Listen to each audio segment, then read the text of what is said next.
Su jumis Regis iš LTH ir praėjusią savaitę įgyvendinome savo svajonių kelionę. Apsilankėme Sim Expo Dortmunde, tada keliavome į Schumacherio muziejų, prasukome ratą Niurkoje ir saulę palydėjome spa Belgijoje. Šnekant apie Sim Expo, ten buvome tik vieną dieną ir šiame video, kas patiko ir nepatiko, yra mano ir kitų LTH narių asmeninės nuomonės. Plius mes kaip LTH save išlaikantis klubas esame nepririšti prie brendo, todėl iš mūsų galite tikėtis nefiltruotos info apie įvairią įrangą. Daugiau apie Sim Expo realiai viskas patiko ir bent kartą tikrai rekomenduojame ten nuvykti, tačiau tai nėra vieta, kur reiktų keliauti dėl nuolaidų, nes pastebėjome, kad tos pačios nuolaidos buvo prieinamos kompanijų puslapiuose. Keli dalykai, kurie mums užkliuvo, tai salės išplanavimas. Pats pirmas būtas buvo ne Sim įrenginių brandas, o parduotuvė. Ten pamatėme didžiąją dalį vairų ir iš skirtingų kompanijų. Kadangi atkeliavome dėl vairų, realiai tolimesnis Expo prarado prasmę. Laukimas eilėje gali būti pilnas streso, nes kai kurie būtai užleido draugus ar content kūrėjus be eilės, kas viską tik prailgino ir mano nuomonė buvo parodyta didžiulė nepagarba žmogui, kuris leidžia pinigus produktams. Žinoma, 140 000 vertės Ryga įpirks mažai žmonių, tačiau vis tiek eilė yra eilė ir tokie dalykai turėtų būti sureguliuojami protingiau, negu kad nuvarant žmogų nuo Rygo, kad kažkoks kūrėjas turėtų šansą juo pravažiuoti greičiau nei bet kas kitas. Didžiausias pliusas, kodėl reiktų ten keliauti, tai įrangos išmėginimas ir naujų įrenginių atradimas. Lyginant įvairius vairus prie vietos, iš karto pastebi jų problemas ir skirtumus. Vairas iš Soulpack pavergė mano širdį, tačiau 1800 € kaina širdį greit sudaužė. Tačiau kas ieškot super high-end produkto, tai yra vienas geriausių vairų rinkoje šiai dienai. Jis tiesiog labai tiko mano mažiems morkiniams pirštams. Vairai iš Bavarian Sim Racing buvo super, kartu su Čerkutė visą dieną galvojame, kad norime juos nusipirkti, kaina nuo 900 iki 1200. Aišku, brangu, tačiau už tai, ką gauni, kaina ganėtinai draugiška. Gripai super, mygtukų paspaudimai jaučiasi užtikrinti, nėra tokie minkšti kaip Cube Controls, taip pat ir flepkė šiek tiek garsesnės, bet ne užknisančiai garsios kaip Mozos ar kitų brandų. Gomez vairai man patiko, Čerkutė nepatiko, o Lixiris vieną iš jų turi nusipirkęs ir laimingai naudoja su savo Azatec baze. Suploninti gripai tikrai jaučiasi ženkliai geriau, tačiau man asmeniškai, kada jau prieinam tą 1500 € ribą prieš 1800 € už anksčiau paminėtą Soulpack vairą, manau, kad pirkčiau Soulpack, bet vėlgi, čia pagal skonį ir skirtingus poreikius. Daugiau išbandėm naują Simagic vairą, pagaliau Simagic pristatė superinius gripus ir Zeus sistemą.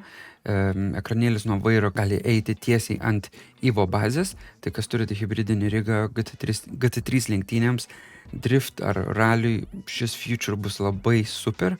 Šitą vairą pavadinčiau GT Neo ant steroidų, nes jis jaučiasi kaip GT Neo su ženkliai geresniais gripais. Tikrai rekomenduoju pasiekti Simagic, kad sužinotumėte vairo kainą, nes ji jūs tikrai nustebins. Moza FSR2 vairo mygtukai tikrai nustebino ir bet kuriam Mozo savininkui šitą vairą tikrai rekomenduočiau. Jei turite klausimų dėl Mozos Adaptive pedalų, tai galiu pasakyti tik tiek, kad Jimmy Broadbandui jie atsijungė per live streamą, kol važiavo Petit Le Mans Road Amerikoje. Tai realiai klasikinė Moza viską skuba daryti ir problemas tvarko vėliau. Tai būtų vienas iš pagrindinių priežasčių, kodėl LTH vengia rekomenduoti Mozą kaip patikimą brandą. Labiausiai nepatiko Conspit vairai, ten kokybė realiai neegzistuojanti. Jei jums GT Neo gripai ar KS iš Mozos nepatinka, tai Conspito gripai dar prastesni. Taip pat verta paminėti, kad šitas apibūdinimas tinka ir VRS R295 vairui. Ką daugiau užbandėm, tai SimLab turėjo tikrą LMP vairą. Tas buvo super, juokiamės iš TT Thermal Take produktų, kurie bando greitą pinigą uždirbti iš simracerių, tiesiog susipirkę patentus. Išbandėm superinius produktus iš BDH, kaip Čerkutė pasakė, kad po BDH shifterio kiti shifteriai nebeegzistuoja, nes visi jaučiasi kaip žaisliniai.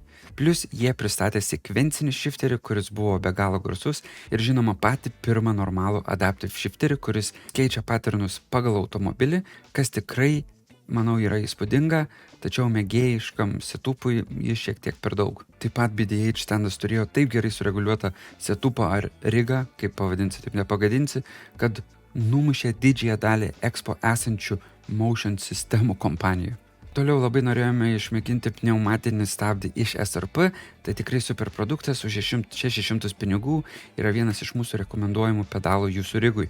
Galiu pasakyti tik tiek, kad Liksteris atvažiavo su giliomis kišenėmis nusipirkti SimiCube Adaptive pedalus. Dėka SimExpo jis galimai įsigys SRP pneumatinius pedalus, nes jam asmeniškai SimiCube Adaptive pedalas nepatiko.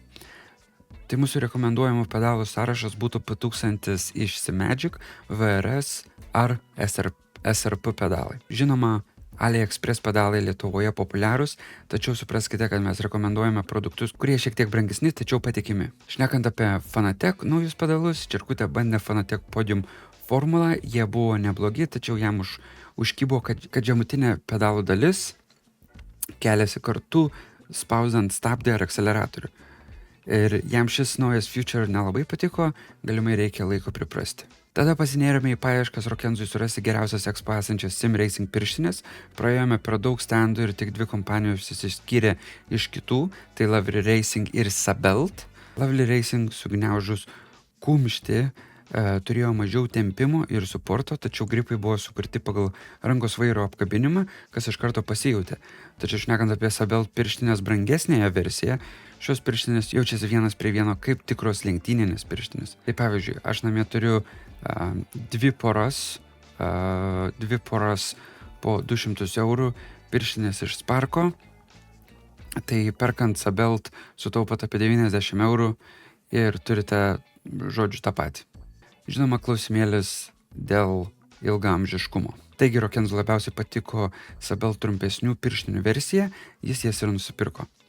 Šnekant apie Sabelt, aš važiavau į Expo išmėginti svajonių krėslą, tačiau jis jautėsi taip pat kaip ir esantis namuose, iki kol nepriėjau kompanijos Wolf Racing, kurie turėjo minkščiausius bucket seatus, kuriuose esu sėdėjęs, su tuo pačiu bucket seat supportu, kurį gauni natūraliai ir kaip vyšnia ant viršaus, jų kėdės ateina su mašininio tipo bucket seat supportais. Šis produktas, jei gerai atsimenu, turėtų išeiti lapkritį, tai pranešim šio video komentaruose, kai jis bus pasiekiamas parduotuvėse. Dar kas liečia sėdynės, buvom nustebinti Fanatec sėdynę, kuri irgi turėjo panašų minkštumą, tačiau Wolf Racing sėdynė pilnai pagaminta iš suveido, kitaip žinoma kaip Alcantaros pakaitalų, kaip Fanatec sėdynė iš sportbačių panašaus audinio, kad jums kvėpuotų nugarą, kas yra super, tačiau kelia daug klausimų dėl ilgaamžiškumo. Šnekant apie bazės, video daug neturime, tačiau išbandėm ir Azatec, ir SimMagic, ir SimiCube, tai realiai kuo daugiau bandėm, tuo panašesnės jos visos buvo. Realiai vyksta dabar bazių karai, kas už pigiau duos daugiau newtonmetrų. Aš asmeniškai rinksiuos SimMagic Ultra bazę, vien dėl Zeus opcijos ir dėl esamų SimMagic įrenginių esančių ant asmeninio rigo. Ir žinoma, vakarą užbaigėme nuėję pamėginti vibruojančias lemenes iš B-Haptics. Kaip čia dabar pasakyti, net nežinau, jei jūs po 6 telefonus prisiklijuotumėte prie nugaros ir krūtinės ir jums draugai skambintų skirtingais laikais, būtų lygiai tas pats. Vibruoja, nežinai kodėl vibruoja, tai žodžiu. Šaudyklėm manome, kad būtų belekas, ypač dabar naujai išėjusiam Battlefield 6, bet SimRacing'e šio produkto nematome. Tai tiek. Labai noriu padėkoti Liksteriui, Rokenzui, Čerkutei, kad jie aplamai išvis pasirašė visai šitai idėjai. Tai kelionė buvo super, užtrukom ir praleidom 4 ar 5 dienas kelyje. Važiavom su automobiliu, neskridom. Tai viskas buvo, mano nuomonė, tobula. Gal pusdienio pritrūkom SimExpo, bet manau, kad šeštadienį dėl žmonių kiekio nebūtumėm pamatę net to, ko dar trūko pamatyti. O daugiau tai tikrai rekomenduojam, tai nėra eventas važiuoti kiekvienais metais, tai tą mes ir darysim, bandysim važiuoti į SimExpo kas 2-3 metus, ar bent kada matysim, kaip sim marketas keičiasi ir yra pristatoma kažkokių tais mum dominančių produktų, bet taip, kad važiuoti ten kasmet bent jau mes nematom reikalo. Taigi ačiū visiems dar kartą, ačiū, kad žiūrėjot ir susitiksim kitam video.